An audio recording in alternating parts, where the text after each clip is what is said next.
தந்தை மகன் தூய ஆவியின் பெயராலே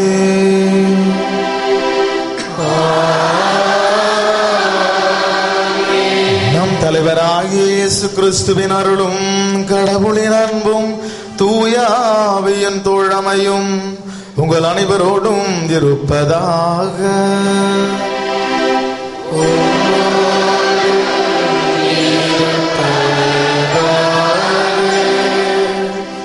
இந்த திருப்பள்ளியானது அமலூர் மேல்நிலைப்பள்ளி மற்றும் லூர்து தொலைக்காட்சி அன்னைக்கு நன்றியாகும்.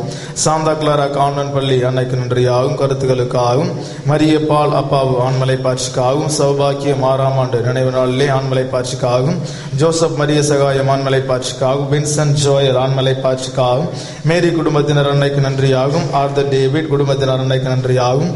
பால் விக்டர் மேரி ஸ்டெல்லா அலெக்ஸ் ஜான்சி சபிதா அன்னைக்கு நன்றியாகும். ஆகத் அம்மாள் ஆண்மலை பாட்சிக்காகவும் ரூபி ஜஸ்டின் திருமண நாளிலே அன்னைக்கு நன்றியாகும். குழந்தை வரனுக்காகவும் சிடி ஆரிஸ் கண்ணம்மாள் மாணிக்கம் ஷீலா சம்பத்குமார் குடும்பத்தினர் அன்னைக்கு நன்றியாகும். ஜோஸ்லி ஆமாஷ் 12ஆம் வகுப்பு தேர்வில் 12 அதிக மதிப்பெண்கள் பெறவும், ஜெர்விஸ் 10ஆம் வகுப்பு தேர்வில் நல்ல மதிப்பெண்கள் பெற்று வெற்றி பெறவும், உடல் நலனுக்காகவும் குழந்தை தெரஸ் மெட்டில்டா அருண் பிரகாஷ் நன்றியாகவும், குடும்ப கருத்துக்களுக்காகவும் பாத்திமா மேரி 9ஆம் ஆண்டு நினைவு நாளிலே ஆண்மலை பாட்சிக்காகவும், இளையன் பிரான்சிஸ் 1ஆம் ஆண்டு ஆண்மலை பாட்சிக்காகவும், மாதா இருதய சபை கண்ணீர் இல்லத்திற்கு அன்னை செய்த நன்மைகளுக்கு நன்றியாகவும் இந்த திருப்பலியானது ஒப்பு கொடுக்கப்படுகின்றது. இந்த கருத்துக்களோடு சேர்த்து இந்த பலிபீடத்தின் அருகே சூழ்ந்து வந்திருக்கின்ற உங்களுடைய தனிப்பட்ட கருத்துகள், தனிப்பட்ட விண்ணப்பங்கள், குடும்ப தேவைகள் நிறைவேற வேண்டும் என்று சொல்லி ஒப்பு கொடுத்து ஜெபிப்போம்.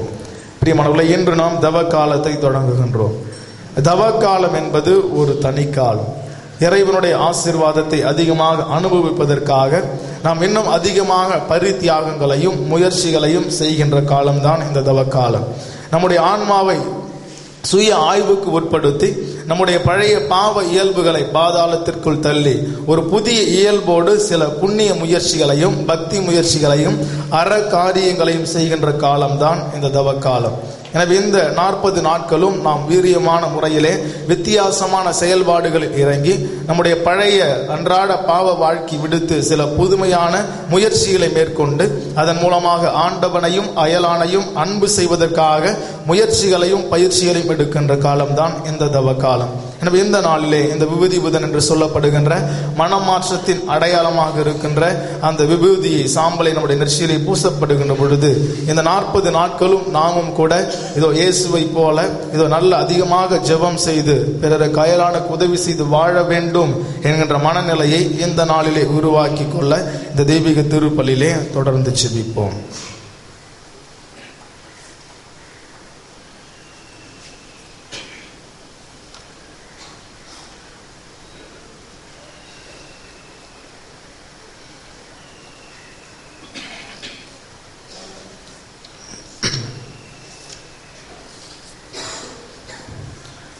மன்றாடுவோமாக. அன்பே உருவான இறைவா, திருமகன் இறப்பையும் உயிர்ப்பையும் தகுதியுடன் கொண்டாட எங்களை ஆயத்தம் செய்ய இந்த 40 நாட்களை கொடுத்துள்ளி உமது இரக்கத்தில் நம்பிக்கை வைத்து நாங்கள் நோன்பிருந்து உண்மையான மனமாற்றம் அடையவும் எல்லாவித தீமைகளையும் எதிர்த்து போராடவும் அருள் தாரும்.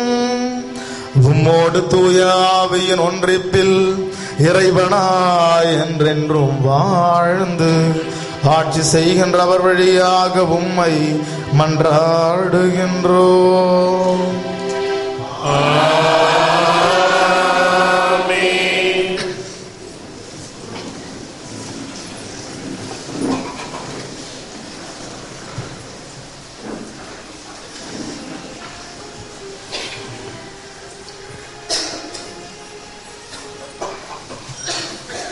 முதல் வாசகம்.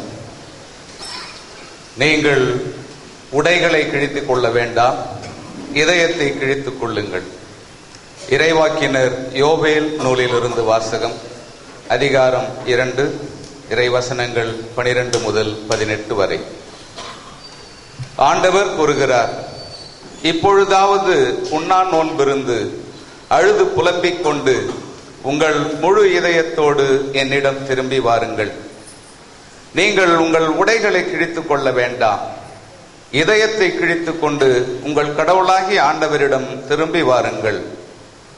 அவர் அருள் நிறைந்தவர், இரக்கமிக்கவர், நீடிய பொறுமையுள்ளவர், பேரன்பு மிக்கவர், செய்ய கருதிய தீங்கை குறித்து மனம் மாறுகின்றவர். ஒருவேளை அவர் தம் மனத்தை மாற்றிக்கொண்டு உங்கள் கடவுளாகிய ஆண்டவருக்கு தானிய படையல்களையும் நீர்ம படையலையும் நீங்கள் அளிக்குமாறு உங்களுக்கு ஆசி வழங்குவார். இதை யார் அறிவார்? சீயோனில் எக்காலம் ஊதி எச்சரியுங்கள். புனிதமான உண்ணா நோன்புக்கென நாள் குறியுங்கள். வழிபாட்டு பேரணியை திரட்டுங்கள். மக்களை திரண்டு வரச் செய்யுங்கள். புனித கூட்டத்திற்கு ஏற்பாடு செய்யுங்கள். முதியோரை கூடி வரச் செய்யுங்கள். பிள்ளைகளையும் பால் குடிக்கும் குழந்தைகளையும் ஒரு சேர கூட்டுங்கள். மணமகன் தன் அறையை விட்டு வெளியேறட்டும். மணமகள் தன் மஞ்சத்தை விட்டு புறப்படட்டும். ஆண்டவரின் ஊழியர்களாகிய குருக்கள் கோவில் மண்டபத்திற்கும் பலிபீடத்திற்கும் இடையே நின்று அழுத வண்ணம், ஆண்டவரே, உம் மக்கள் மீது இரக்கம் கொள்ளும். உமது உரிமை சொத்தை வேற்றினத்தார் நடுவில் நிந்தைக்கும் பழி சொல்லுக்கும் ஆளாக்காதீர் என சொல்வார்களாக. அவர்களுடைய கடவுள் எங்கே என வேற்றினத்தார் கூறவும் வேண்டுமோ? அப்பொழுது ஆண்டவர் தம் நாட்டின் மேல் பேரார்வம் கொண்டு தம் மக்கள் மீது கருணை காட்டினார். இது ஆண்டவர் வழங்கும் அருள்வாக்கு.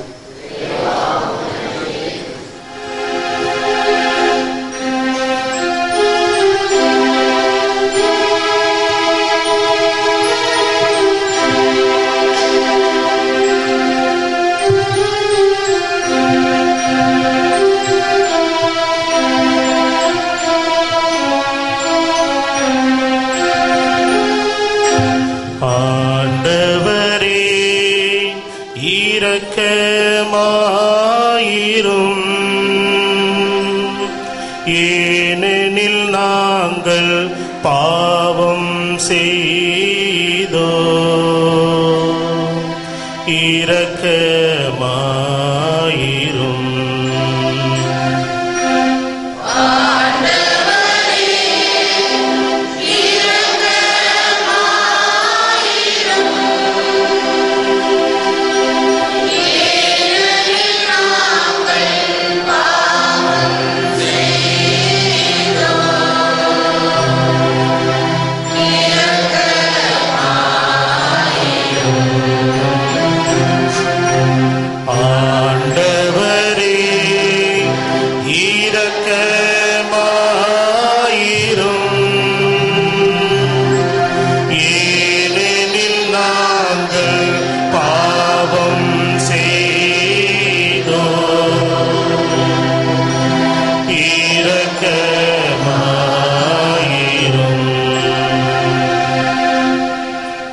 இறைவாவும் இரக்கத்திற்கேற்ப என்மேல் இரக்கம் வையும். இரக்கப் பெருக்கத்திற்கேற்ப என் குற்றங்களை போக்கிவிடும். நான் செய்த குற்றத்தை என்னிடமிருந்து முற்றிலும் கழுவி போக்கிவிடும். என் பாவத்தை கழுவி என்னை தூய்மைப்படுத்தும்.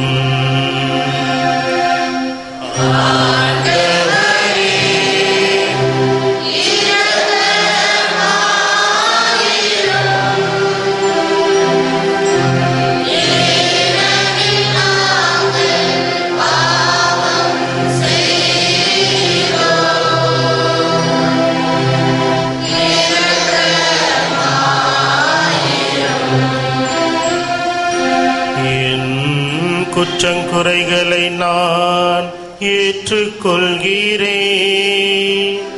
நான் செய்த பாவம் எப்போதும் என் கண்முன் நிற்கின்றது. உமக்கு எதிராக மட்டுமே பாவம் செய்தேன். திருமுன்னிலையிலே தீயது செய்தே.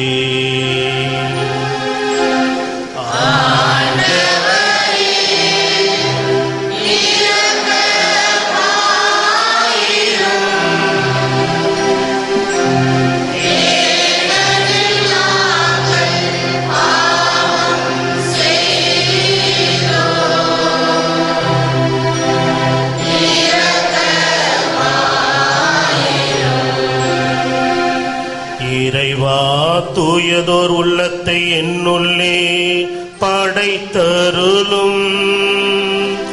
உறுதி தரும் ஆவியை, புதுப்பிக்கும் ஆவியை என்னுள்ளே உருவாக்கும். திருமுன்னிலையிலிருந்து என்னை தள்ளி விடாதேயும். தூயாவியை என்னிடமிருந்து எடுத்து விடாதேயும். ஆண்டவரே, இரக்கமாயிரும். ஏனெனில் நாங்கள் பாவம் செய்தோம்.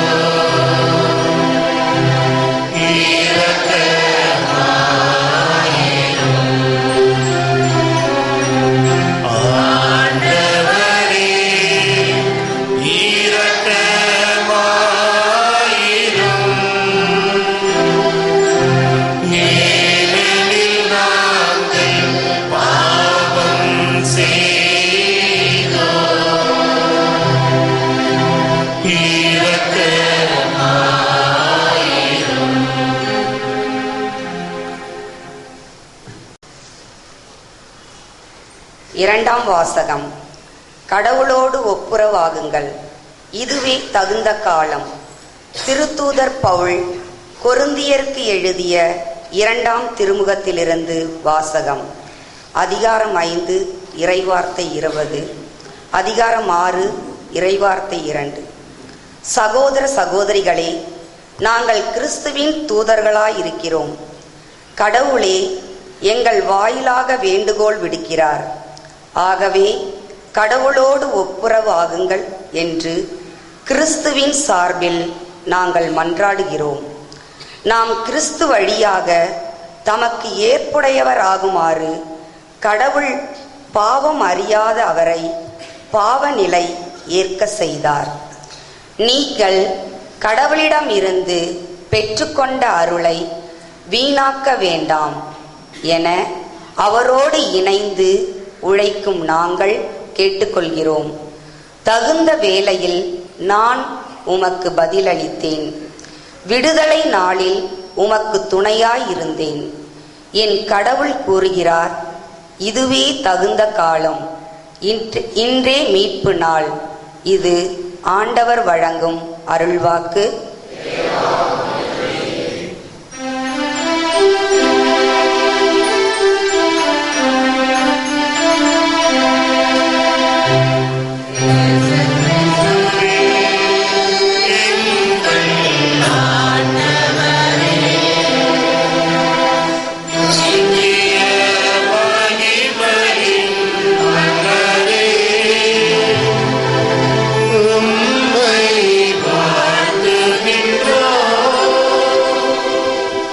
உங்கள் இதயத்தை கடினப்படுத்தி கொள்ளாதீர்கள். மாறாக ஆண்டவரின் குரலை கேட்பீர்களாக.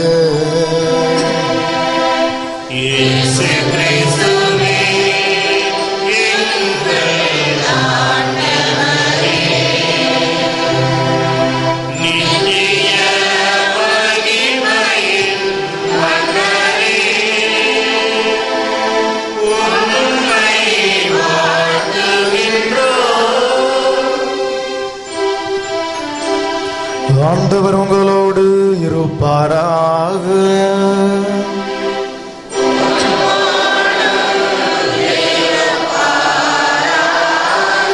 தூய மத்தேயு எழுதிய பரிசுத்த நற்செய்தியிலிருந்து வாசகம்.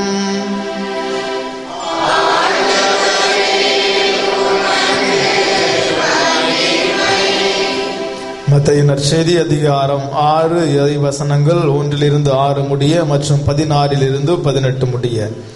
அக்காலத்தில் இயேசு தம் சீடரை நோக்கி கூறியதாவது: மக்கள் பார்க்க வேண்டும் என்று அவர்கள் முன் உங்கள் அறச்செயல்களை செய்யாதீர்கள். இதை குறித்து நீங்கள் எச்சரிக்கையாயிருங்கள். இல்லையென்றால் உங்கள் விண்ணக தந்தையிடமிருந்து உங்களுக்கு கைமாறு கிடைக்காது. நீங்கள் தர்மம் செய்யும் பொழுது உங்களை பற்றி தம்பட்டம் அடிக்காதீர்கள். வெளிவேடக்காரர் மக்கள் புகழ வேண்டும் என்று தொழுகை கூடங்களிலும் சந்துகளிலும் நின்று அவ்வாறு செய்வார்கள். அவர்கள் தங்களுக்குரிய கைமாறு பெற்றுவிட்டார்கள் என உறுதியாக உங்களுக்கு சொல்லுகிறேன். நீங்கள் தர்மம் செய்யும் பொழுது உங்கள் வலக்கை செய்வது இடக்கைக்கு தெரியாதிருக்கட்டும். அப்பொழுது நீங்கள் செய்யும் தர்மம் மறைவாயிருக்கும். மறைவாய் உள்ளதை காணும் உங்கள் தந்தையும் உங்களுக்கு நிறைவான கைமாறு அளிப்பார். நீங்கள் இறைவனிடம் வேண்டும் பொழுது வெளிவேடக்காரரை போல் இருக்க வேண்டாம். அவர்கள் தொழுகை கூடங்களிலும் வீதியோரங்களிலும் நின்று கொண்டு மக்கள் பார்க்க வேண்டும் என இறைவேண்டல் செய்ய விரும்புகிறார்கள். அவர்கள் தங்களுக்குரிய கைமாறு பெற்றுவிட்டார்கள் என உறுதியாக உங்களுக்கு சொல்லுகிறேன். ஆனால் நீங்கள் இறைவனிடம் வேண்டும் பொழுது உங்கள் உள்ளறைக்கு சென்று கதவை அடைத்துக் கொண்டு மறைவாய் உள்ள உங்கள் தந்தையை நோக்கி வேண்டுங்கள். மறைவாய் உள்ளதை காண உங்கள் தந்தையும் உங்களுக்கு நிறைவான கைமாறு அளிப்பார். மேலும் நீங்கள் நோன்பு இருக்கும் பொழுது வெளிவேடக்காரரை போல முகவாட்டமாய் இருக்க வேண்டாம். தாங்கள் நோன்பு இருப்பதை மக்கள் பார்க்க வேண்டும் என்றே அவர்கள் தங்கள் முகங்களை விகாரப்படுத்திக் கொள்ளுகிறார்கள். அவர்கள் தங்களுக்குரிய கைமாறு பெற்றுவிட்டார்கள் என உறுதியாக நான் உங்களுக்கு சொல்லுகிறேன். நீங்கள் நோன்பு இருக்கும் பொழுது உங்கள் தலையில் எண்ணெய் தேய்த்து முகத்தை கழுவுங்கள். அப்பொழுது நீங்கள் நோன்பு இருப்பது மனிதருக்கு தெரியாது, மாறாக மறைவாய் இருக்கின்ற உங்கள் தந்தைக்கு மட்டும் தெரியும். மறைவாய் உள்ளதை காணும் உங்கள் தந்தையும் உங்களுக்கு ஏற்ற கைமாறு அளிப்பார் என்றார். இது வாழ்வு தரும் கிறிஸ்துவின் நற்செய்தி.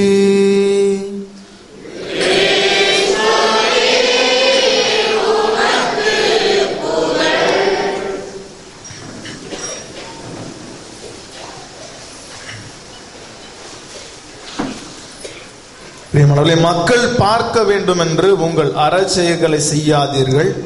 மறைவாக செய்யுங்கள். மறைவானதை காணுகின்ற உங்கள் தந்தை உங்களுக்கு நிறைவான கைமாறு தருவார். அன்பான செயல்களை செய்யுங்கள்.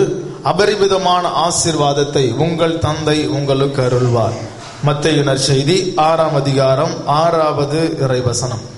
பிரியமானவர்களே, இன்று தவ காலத்தை தொடங்குகின்றோம். தவ காலம் என்று சொல்லப்படுகின்ற பொழுது 40 நாட்களை உள்ளடக்கிய ஒரு காலம். இந்த 40 நாட்கள் என்று சொல்லப்படுகின்ற பொழுது சரி, ஏன் இது ஒரு குறிப்பிட்ட விதத்திலே 40 என்று வரையறுக்க வேண்டும்? ஏன் ஒரு 50 வச்சு கூடாதா? இல்ல ஒரு 60 நாட்களாக இருக்கக்கூடாதா? அல்லது ஏன் ஒரு 20 நாட்களாக இருக்கக்கூடாதா? ஏன்னா 40 என்று சொல்லப்படுகின்ற பொழுது இதனுடைய வரையறையினுடைய ஒரு பின்னணி என்ன அப்படின்னு சொல்லி நாம் ஒரு ஆய்வுக்கு உட்படுத்துகின்ற பொழுது இது ஒரு வீரியமான ஒரு உண்மையை சொல்லுகின்றது. என்ன அப்படின்னு சொல்லி கேட்டீங்கன்னா, இஸ்ராயல் மக்கள் 400 ஆண்டு காலமாக அவர்கள் எகிப்து தேசத்திலே அடிமைகளாக இருந்து இது விடுதலை பெற்று பாலைவனத்தின் வழியாக கடவுள் அவர்களை வழிநடத்தி ஒரு பயிற்சியை அளித்து அழைத்து வந்த பொழுது, பாலைவனம் என்பது ஆடம்பர பொருட்கள் கிடைக்காத ஒரு இடம். அத்தியாவசியமான என்னது உணவும் தண்ணீருக்கும் கூட ஒரு பஞ்சமாக இருக்கின்ற ஒரு இடம்தான் அந்த பாலைவனம். அப்ப அந்த 40 ஆண்டுகள் இந்த இஸ்ராயல் மக்களை கடவுள் ஒரு பயிற்சிக்கு உட்படுத்துகின்றார். இது ஆடம்பர பொருட்களை தவிர்த்து விட்டு அத்தியாவசியமாக இருக்கின்ற தண்ணீரும் உணவும் கூட சில சமயத்தில் கிடைக்காத பொழுது அந்த மனநிலையும் கூட அவர் ஏற்றுக்கொண்டு அவர்கள் இறைவனை நம்ப வேண்டும் என்கின்ற ஒரு பயிற்சியானது அளிக்கப்படுகின்றது. சுருங்க சொன்னோம் என்று சொன்னால், பாலைவனம் என்பது ஆடம்பர பொருட்கள் கூட, இன்னும் சிறப்பாக அத்தியாவசிய பொருட்கள் கூட கிடைக்காத ஒரு இடம்தான் இந்த பாலைவனம். எனவே அதுபோல இதை நாமும் கூட இந்த தவ காலத்தில் இந்த 40 நாட்கள் எவ்வாறு அவர்கள் 40 ஆண்டுகள் ஆடம்பரத்தை தவிர்த்து அத்தியாவசியத்தை மட்டுமே பயன்படுத்தினார்களோ, அதுபோல இந்த 40 நாட்களும் நீங்களும் நானும் கூட நம்முடைய வாழ்க்கையிலே ஆடம்பர பொருட்களை தவிர்த்து அத்தியாவசியமான பொருட்களை மட்டுமே பயன்படுத்தி அதன் மூலமாக இறைவனுக்கும் பிறருக்கும் இது அயலாரையும் அன்பு செய்து வாழ சில தியாகங்களை செய்ய முயற்சிகளையும் பயிற்சிகளையும் எடுக்க அறிவுறுத்துகின்ற காலம்தான் இந்த 40 நாட்கள் என்கின்ற தவ காலம்.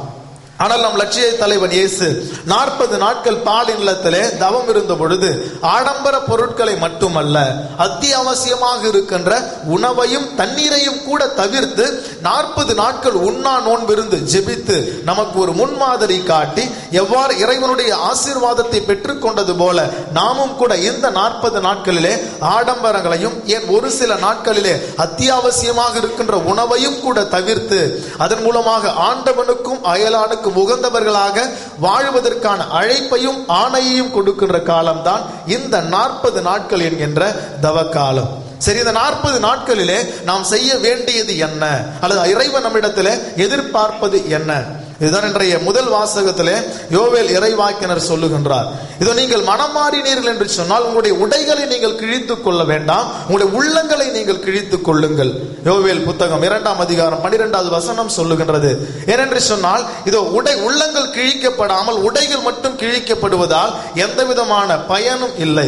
எனவே உள்ளங்களை கிழிக்க வேண்டும் என்று சொல்லுகின்ற பொழுது இந்த இதயத்திலே நாம் புதைத்து வைத்திருக்கின்ற பிறரை அன்பு செய்யாத இதயங்களை கிழிப்போம், பிறரை அரவணைக்காத இதயங்களை கிழிப்போம், பிறருக்கு உதவி செய்ய மறுக்கின்ற இதயங்களை கிழிப்போம், பிறரை ஏற்றுக்கொள்ள தயங்குகின்ற இதயங்களை கிழிப்போம், இது மனிதநேயத்தை மறக்கின்ற சில இதயங்களை கிழிப்போம், இது சாதிய உணர்வுகளை புதைத்து வைத்துக் கொண்டு அதன் மூலமாக இது குடும்பங்களை இந்த சமூகத்தையும் பிளவுபடுத்தி பார்க்கின்ற சாதி வெறி நிறைந்திருக்கின்ற இதயங்களை கிழிப்போம். இதோ இன்னும் சுருங்க சொல்ல வேண்டும் என்று சொன்னால் நம்முடைய அயலாரையும் கடவுளையும் அன்பு செய்யாமல் புதைத்து வைத்திருக்கின்ற கல்லறை இதயங்களை கிழித்து இது கனிவுள்ள இதயங்களாக மாற்ற வேண்டிய முயற்சிகளை செய்ய இந்த 40 நாட்கள் தவக்காலம் நமக்கு அழைப்பை கொடுக்கின்றது.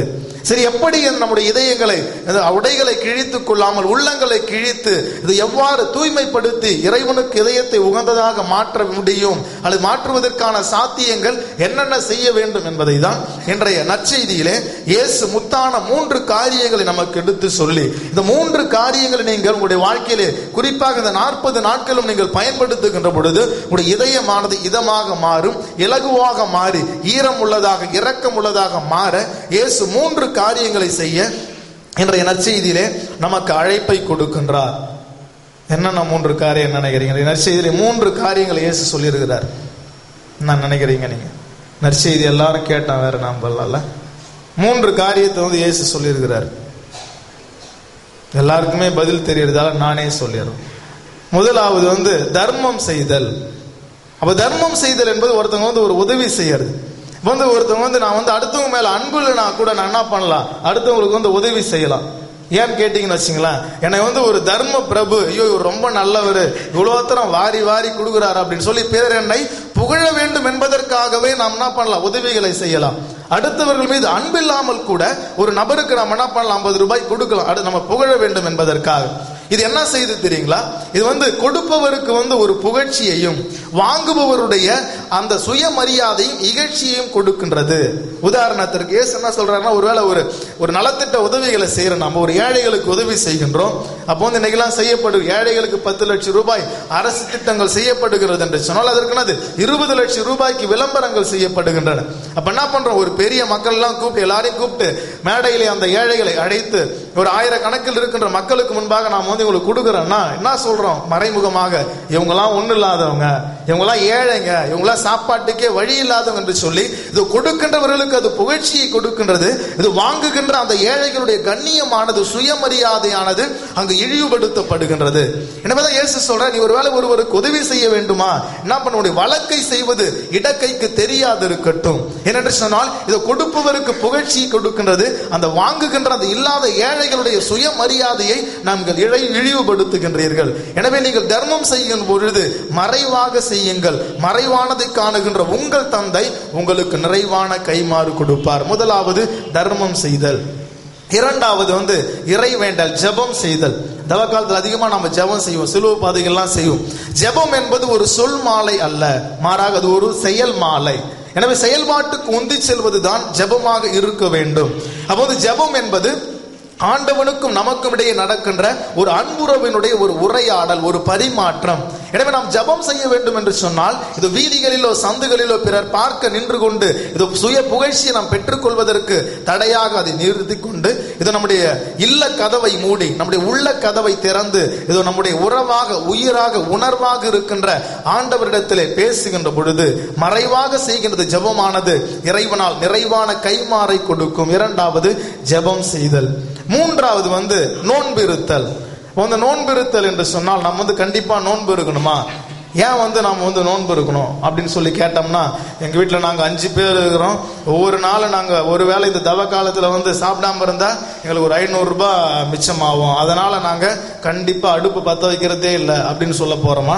அல்லது நான் ரொம்ப குண்டா இருக்கிறேன், நானு இந்த 40 நாளா இந்த விரதத்து மேல நான் பழிய போட்டு சாப்பிடாம கொஞ்சம் மெலிசா டயட்ல இருந்துக்கிறேன் அப்படின்னு சொல்லி அதுக்காக நாம் விரதம் இருக்க போகின்றோமா? பிரியமனை, முதல்ல விரதம் இருக்க வேண்டும் அப்படின்னு சொன்னா கண்டிப்பாக இருக்க வேண்டும். இயேசு சொல்லுகிறார். ஏனென்று சொன்னால், முதலாவது நாம் நோன்பு இருக்கின்ற பொழுது நம்முடைய வயிற்றுல ஒரு பசி ஏற்படுகின்றது. அந்த பசி ஏற்படுகின்ற பொழுது அந்த பசி நமக்கு எதை குறித்து காட்டுகிறது என்று சொன்னால், இந்த பசியின் மூலமாக நாம் உணவிற்காக இறைவனையும் அயலானையும், நாம் ஆண்டவனையும் அயலானையும் சார்ந்திருக்கின்றோம் என்பதை உணர்த்துகின்றது. எனவே அதை உணர்வதற்காக நாம் நோன்பு இருக்க வேண்டும். இந்த உலகத்தை பல ஆயிரக்கணக்கான மக்கள் அன்றாடம் உணவில்லாமல் வெறும் வயிற்றோடு, காலி வயிற்றோடு, பட்டினியோடு உறங்க செல்லுகிறார்கள். எனவே அந்த ஏழை மக்களுடைய வலியை ஒரு நாளாவது நாம் அனுபவிக்க வேண்டும் என்று சொல்லி உணர்வதற்காக நாம் நோன்பு இருக்க வேண்டும். மூன்றாவதாக, அவ்வாறு பல ஏழை மக்கள் உணவில்லாமல் இதோ பட்டினியோடு வெறும் வயிற்றோடு உறங்க செல்வதற்கு என்னுடைய பயிராத மனநிலை கூட காரணம் என்பதை நாம் உணர வேண்டும் என்று அதற்காக இயேசு நமக்கு நோன்பு இருக்க சொல்லுகிறார். எனவே இந்த 40 நாட்கள் நாம் நோன்பு இருக்கின்ற பொழுது அதற்காக ஆகின்ற செலவினத்தை, ஒருவேளை உணவை நாம் தவிர்க்கிறோம் என்று சொன்னால், அதுக்காக ஒரு 200 ரூபாய் ஆகுதுன்னா அதை ஏழைகளுக்கு நாம் பகிர்ந்து கொடுத்தோம் என்று சொன்னால் அதுதான் உண்மையான ஒரு நோன்பே ஒழிய, மாறாக அதை சேர்த்து வைத்துக் கொள்வதற்கோ அல்லது உடலை நம்முடைய தனிப்பட்ட விருப்பங்களுக்காக நாம் நோன்பு இருப்பதை இயேசு வன்மையாக கண்டிக்கின்றார். எனவே பிரியமான, இந்த காரியங்களை எல்லாம் நாம் மறைவாக செய்கின்ற பொழுது கடவுள் நமக்கு நிறைவான கைமாறை கொடுப்பார் என்பதுதான் இந்த நற்செய்தி நமக்கு சொல்லுகின்ற செய்தி. சரியெல்லாம் நான் மத்தவங்க பார்க்கிற மாதிரி செஞ்சா அதனால என்ன தப்பு? நல்ல காரியம் தானே செய்யறேன் அப்படின்னு சொல்லி நீங்க கேட்கலாம். பிரியமானவர்களே, இந்த ஜெபம் செய்தல், நோன்பு இருத்தல், தர்மம் செய்தல், இந்த காரியங்களை நாம் மறைவாக செய்யாமல் இதோ பிறர் பார்க்க வேண்டும் என செய்கின்ற பொழுது கடவுளிடமிருந்து கிடைக்க வேண்டிய அந்த பலனானது, புகழ்ச்சியானது சக மனிதர்களிடத்தில் இருந்து நாம் பெற்று விடுகின்ற பொழுது கடவுளிடமிருந்து கிடைக்க வேண்டிய அந்த பலனானது கிடைக்காமல் போய்விடும். ஒருவேளை இவற்றையெல்லாம் நாம் மறைவாக செய்கின்ற பொழுது மறைவான செயல்களை காணுகின்ற உங்கள் தந்தை இதோ அவரிடமிருந்து நீங்கள் நிறைவான கைமாறை பெற்றுக் கொள்வீர்கள் என்பதுதான் இயேசு என்ற நற்செய்தியின் வழியாக இந்த 40 நாட்களும் நமக்கு கொடுக்கின்ற ஒரு அன்பான செய்தி. பிரியமானவர்களே, இந்த தவ காலத்திலே இன்று வித்தியாசமான, வீரியமான ஒரு முடிவுகளை எடுப்போம். இந்த நாளில் இருந்து நான் குறிப்பிட்ட இந்த பாவ பழக்க வழக்கத்தை நான் தவிர்த்து விடுவேன். இந்த பலகீனத்திலிருந்து வெளிவருவதற்கு நான் முயற்சி செய்வேன். இந்த குறைபாடுகள் எல்லாம் என்னிடம் இருக்கின்றன. எனவே இந்த 40 நாட்களிலாவது நான் ஒரு சுய கட்டுப்பாடோடு இருந்து இது ஆண்டவனையும் அயலாரையும் அன்பு செய்வதற்கான முயற்சிகளையும் பயிற்சிகளையும் நாம் செய்வேன் என்று சொல்லி ஒரு தீர்மானித்து நம்முடைய அரசியல்களாக இருக்கின்ற நம்முடைய இதயத்தை கனிவாக, இதமாக மாற்ற வேண்டிய இது செயல்களாக இருக்கின்ற தர்மம் செய்தல், ஜெபம் செய்தல், நோன்பு இருத்தல், இந்த காரியங்களை எல்லாம் நாம் மறைவாக செய்தோம் என்று சொன்னால் இதோ கடவுள் நமக்கு நிறைவான கைமாறு கொடுப்பார். அன்பான காரியங்களை நாம் செய்தோம் என்று சொன்னால் நம்முடைய இறை தந்தை அபரிவிதமான ஆசீர்வாதங்களை தருவார். அந்த ஆசீர்வாதத்தை இந்த 40 நாட்களும் நாம் பெற்றுக்கொள்ள தேவையான அன்னையினுடைய துணையையும் நம்முடைய லட்சிய தலைவன் இயேசுவினுடைய வழியையும் நாடி தொடருகின்ற பள்ளியிலே மன்றாடுவோம். ஆமென். அனைவரும் எழுந்து நிற்போம். அன்புமிக்க சகோதரிகளே, சகோதரர்களே, தவத்தின் அடையாளமாக நாம் நெற்றியில் பூசப்படும் இந்த சாம்பல் மீது நாம் தந்தையாய் இறைவனின் ஆசி வழங்குமாறு அல்லது ஆசி இறங்குமாறு தாழ்மையுடன் உருக்கமாக கண்களை மூடி செபிப்போம்.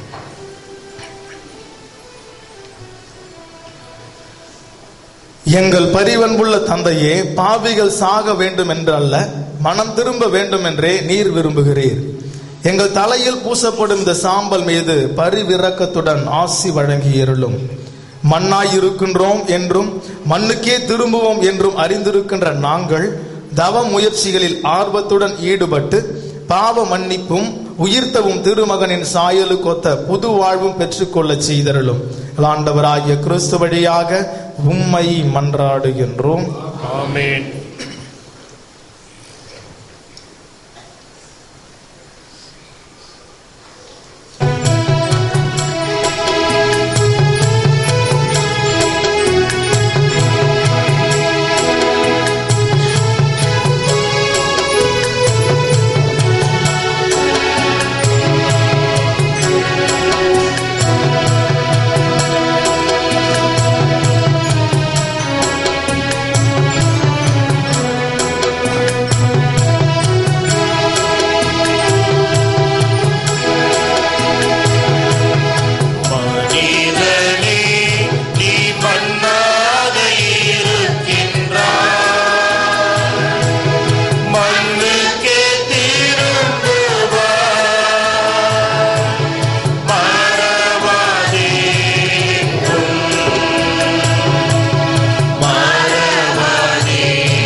அன்புமிக்க சகோதரிகளே சகோதரர்களே, நாம் அனைவரும் ஒப்புக் கொடுக்கின்ற இந்த திருப்பலி எல்லா வல்ல இறைவனாகிய ஆண்டவருக்கு ஏற்றதாகும்படி செபியுங்கள். ஆண்டவர் தம் திருப்பெயரின் புகழ்ச்சிக்காகவும் மகிமைக்காகவும் தமது நன்மைக்காகவும் தமது பரிசுத்த திருச்சபையின் அனைத்து நலனுக்காகவும் இன்று திருப்பலியை ஏற்றுக்கொள்வாராக. கருணை கடலாகி கடவுளேயும் இறைவா, தவ காலத்தின் தொடக்க நாளாகி இன்று உடைந்த உள்ளத்தோடு இக்காணிக்கைகளை உமக்கு ஒப்பு கொடுக்கின்றோம். தவ முயற்சிகளாலும் பிறரன்பு பணிகளாலும் நாங்கள் தீய நாட்டங்கள் மீது வெற்றி கொண்டு பாவங்களுக்கு மன்னிப்பு பெற்று உம்முடைய திருமகனின் பாடுகளையும் உயிர்ப்பையும் கொண்டாட அருள் தாரும். எங்கள் ஆண்டவராகிய கிறிஸ்து வழியாக உம்மை மன்றாடுகின்றோம்.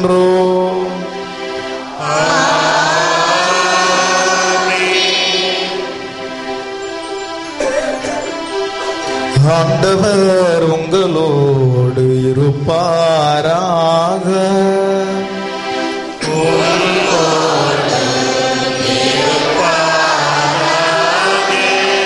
எங்களை ஆண்டவரிடம் எழுப்புங்கள்.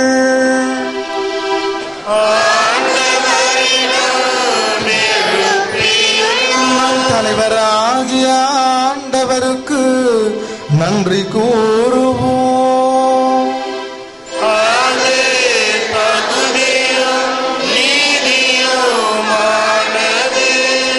ஆண்டவரே, தூயவரான தந்தையே,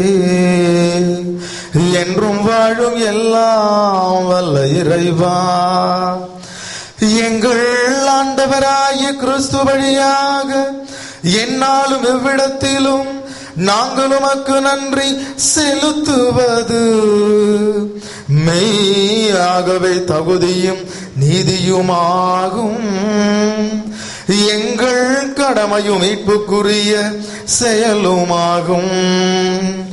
ஏனெனில் உம்முடைய விசுவாசிகள் மன தூய்மை பெற்று ஆண்டுதோறும் பாஸ்கா விழாவின் மறைபொருளை மகிழ்ச்சியுடன் எதிர்பார்த்திருக்க செய்கின்றே. இதனால் பக்தி முயற்சிகளிலும் அன்பு செயல்களிலும் அவர்கள் மென்மேலும் ஈடுபட்டு தங்களுக்கு புத்துயிரளித்த திருவருட் சாதனத்தில் அடிக்கடி புதுப்பிக்க பெற்று இறை மக்களுக்குரிய அருளை நிறைவாக பெற செய்கின்றே. ஆகவே தூதரதி தூதரோடும் அரியணை சூழ்வோர் ஆட்சி புரிவோர் மற்றும் வானக சேனையின் அணிகள் அனைவரோடும் சேர்ந்து நாங்களும் உமது மகிமையை புகழ்ந்து பாடி முடிவின்றி பாடுவதாவது: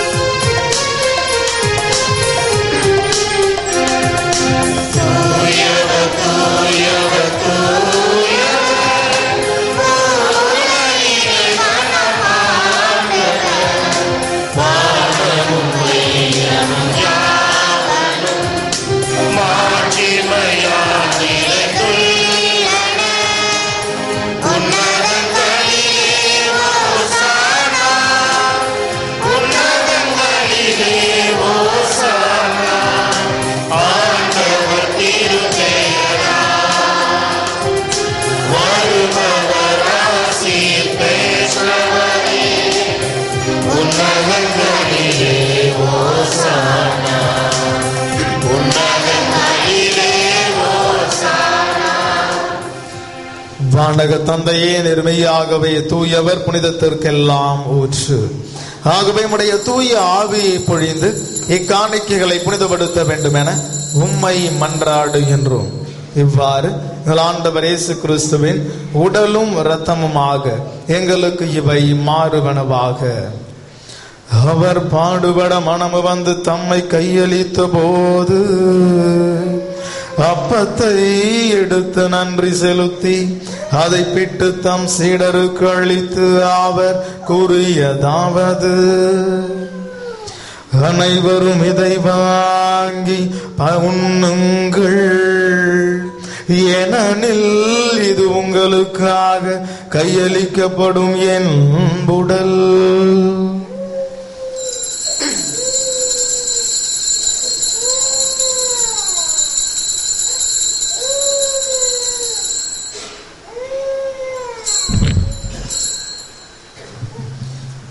அவனமே உணவருந்திய பின் கிண்ணத்தை எடுத்து நன்றி செலுத்தி தம் சீடருக்கு அளித்து அவர் கூறியதாவது, அனைவரும் இதை வாங்கி பருகுங்கள். ஏனெனில் இது புதிய நித்திய உடன்படிக்கைக்கான என் இரத்தம். இது பாவ மன்னிப்புக்கென்று உங்களுக்காகவும் எல்லாருக்காகவும் சிந்தப்படும். இதை என் நினைவாக செய்யுங்கள். இதை என் நினைவாக செய்யுங்கள்.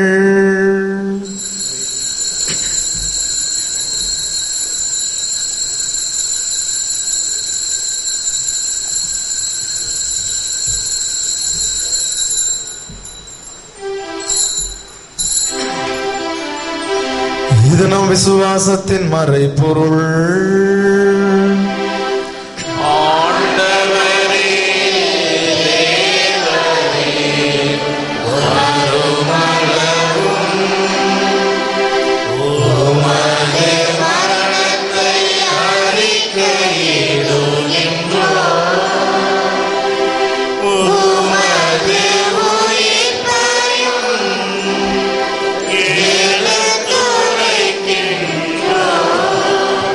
ஆகவே இறைவா, நாங்கள் கிறிஸ்துவின் இறப்பையும் உயிர்ப்பையும் நினைவு கூர்ந்து வாழ்வு தரும் அப்பத்தையும் மீட்பளிக்கும் கிண்ணத்தையும் உமக்கு ஒப்புக் கொடுக்கின்றோம். உம் திருமுன் நின்று ஊழியம் புரிய தகுந்தவர்களை நாங்கள் ஏற்றுக்கொண்டீர். எனவே உமக்கு நன்றி செலுத்துகின்றோம். மேலும் கிறிஸ்துவின் உடலிலும் இரத்தத்திலும் பங்கு கொள்ளும் எங்களை தூய ஆவி ஒன்று சேர்க்க வேண்டும் என உமை தாழ்மையுடன் மன்றாடுகின்றோம். இறைவா, உலகெங்கும் பரவி இருக்கும் அது திருச்சபையை சிறப்பாக எங்கள் திருத்தந்தை பிரான்சிஸ், எங்கள் பேராயர் அந்தோணி ஆனந்தராயர், என ஆயர்கள், திருப்பணியாளர்கள், துறவியர், பொது நிலையினர் ஆகிய அனைவரையும் நினைவு கூர்ந்திருளும். குறிப்பாக இன்று திருப்பலிக்கு அடுத்து ஒப்பு கொடுத்து ஜெபிக்கின்ற குடும்பங்களையும், இன்னும் சிறப்பாக பலிபீடத்தின் அருகே நம்பிக்கையோடு கூட சூழ்ந்து வந்து ஜெபித்துக் கொண்டிருக்கின்ற எம்மக்களையும், மேலுமாக தெய்வீக திருப்பலி தொலைக்காட்சியின் வழியாகவும் இணையதளத்தின் வழியாகவும் பார்த்து ஜெபித்துக் கொண்டிருக்கின்ற வில்லியனூர் தூய லூர்து அன்னையுடைய பக்தர்களையும், எங்களுடைய நெஞ்சத்திற்கு நெருக்கமான உறவுகளை நிறைய பொறுப்பெடுத்துக் கொண்டு அன்னையுடைய வலிமையான பரிந்துரையால் இந்த 40 நாட்கள் தவ நாட்களும் இவர்களை கரம் பிடித்து வழிநடத்தி செல்ல வேண்டுமா ஜெபிக்கின்றோம். எங்கள் அனைவரையும் அன்பின் நிறைவை அடைய செய்தருளும். தந்தையை உயிர்த்தெழு நம்பிக்கையுடன் இறந்து போன எங்கள் சகோதரிகளையும் சகோதரர்களையும், மேலுமாக விடுதலைக்கான போராட்டங்களிலும் சமூக முன்னேற்றத்திற்கான நீதிக்கான போராட்டங்களிலும் பங்கேற்று உயிர் நீத்த ஆன்மாக்களையும், யாரும் நினையாத ஆன்மாக்களையும், எங்களுடைய குடும்பங்களிலே மரித்துள்ள ஆன்மாக்களின் நினைவு கூர்ந்து ஒளிமிக்கவும் திருமுன் ஏற்றுக்கொள்ளும். எங்கள் அனைவர் மீதும் இரக்கமாயிரும். இறைவனின் கன்னித்தாயான மாட்சிமிக்க மரியாள், அவருடைய கணவரான புனித சூசையப்பர், புனித அப்போஸ்தலர்கள், இவ்வுலகில் மக்கு உகந்தவராய் இருந்தவர்கள், எங்கள் பெயர் கொண்ட புனிதர்கள் ஆகிய அனைவருடனும் நாங்கள் நிலையான வாழ்வில் தோழமை கொண்டு உம் திருமகனேசு கிறிஸ்து வழியாக உம்மை புகழ்ந்தேத்து மரமருள உம்மை மன்றாடுகின்றோம். இவர் வழியாக, இவரோடு, இவரில் எல்லாம் வல்ல இறைவனாகிய தந்தையே, தூய ஆவியின் ஒன்றிப்பில் எல்லா புகழும் மாட்சியும் என்றென்றும் உமக்கு உரியதே.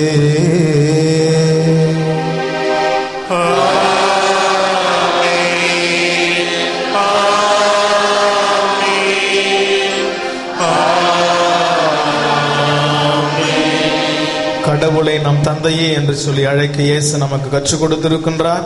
எனவே பிள்ளைகளுக்குரிய உணர்வோடும் உரிமையோடும் கடவுளை தந்தையே என்று சொல்லி பாடி ஜெபிப்போம்.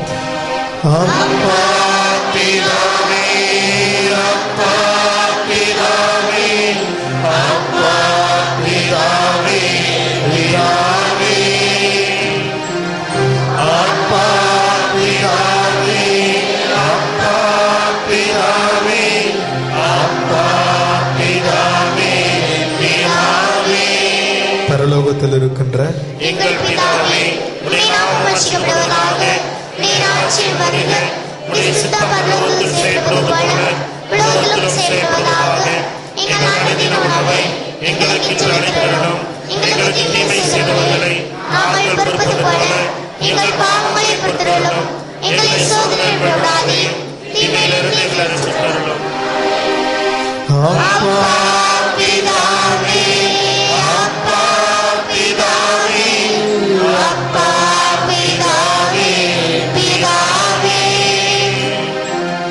அப்பா பிதாவே, அப்பா பிதாவே, அப்பா பிதாவே, பிதாவே. ஆண்டவரே, தீமை அனைத்திலும் இருந்தும் எங்களை விடுவித்து எங்கள் வாழ்நாளில் அமைதியை கனிவுடன் அருள உம்மை மன்றாடுகின்றோம். உமது இரக்கத்தின் உதவியால் நாங்கள் பாவத்திலிருந்து எப்போதும் விடுதலை பெற்று யாதொரு கலக்கமுமின்றி நலமாயிருப்போமாக.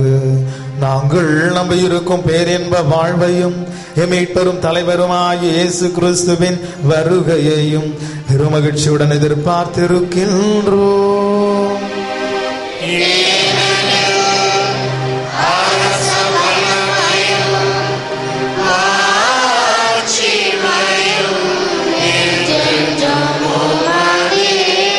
இந்த 40 நாட்கள் தவ காலத்திலே நம் இதயமானது அமைதியை பெற்றுக்கொள்ள அமைதிக்காக சிறப்பாக ஜெபிப்போம். ஆண்டவராய் இயேசு கிறிஸ்துவே, அமைதியை உங்களுக்கு விட்டு செல்கிறேன், என் அமைதியையே உங்களுக்கு அளிக்கின்றேன் என்று உம் திரு தூதர்களுக்கு முடிந்தீரே. எங்களுடைய பாவங்களை பாராமல் உமது திருச்சபையின் விசுவாசத்தையே கண்ணோக்கி இங்கு கூடி வந்திருக்கின்ற எம் மக்கள் ஒவ்வொருவருக்கும், இன்னும் குறிப்பாக இலங்கை தமிழர்களுக்கும் அமைதியும் ஒற்றுமையும் அளித்தருள திருவுளம் கொள்வீராக. என்றென்றும் வாழ்ந்து ஆட்சி செய்கின்றவர் நீரே. ஆண்டவருடைய சமாதானம் உங்களோடு என்றும் இருப்பதாக.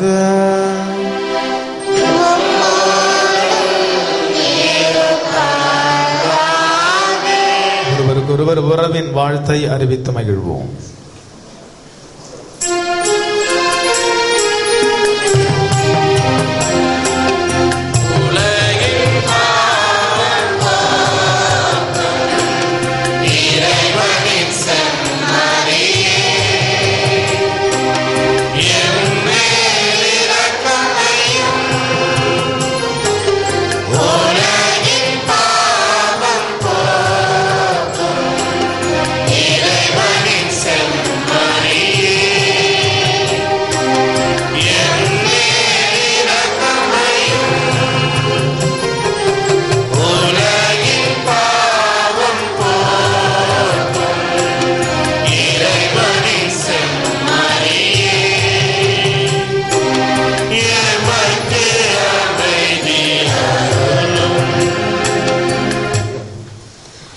இதோ நம் லட்சிய தலைவன் இயேசு கிறிஸ்து.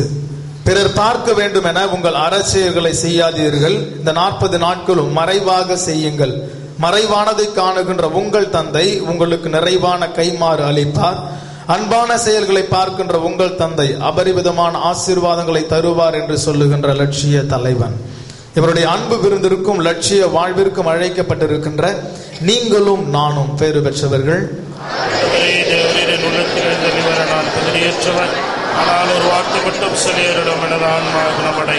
ஆண்டவர் எவ்வளவு இனிமையானவர் என்பதை நீங்களே நேரில் வந்து சுவைத்து பாருங்கள்.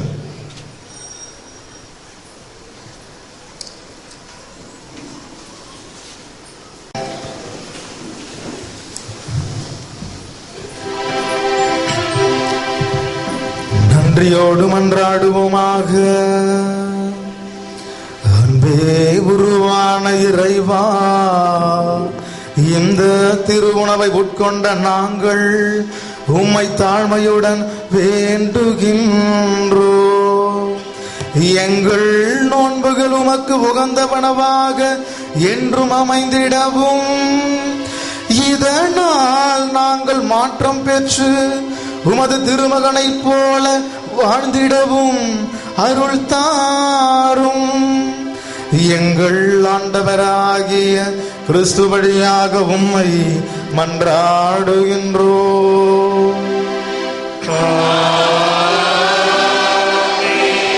ஆண்டவர் உங்களோடு இருப்பாராக.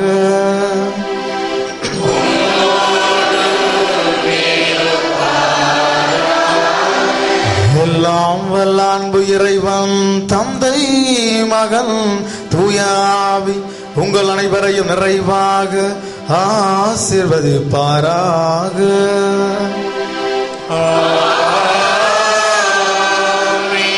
சென்று வாழுங்கள், திருப்பலி நிறைவேறிற்று.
தந்தை மகன் தூய ஆவியின் பெயராலே ஆமென். மரியே வாழ்க.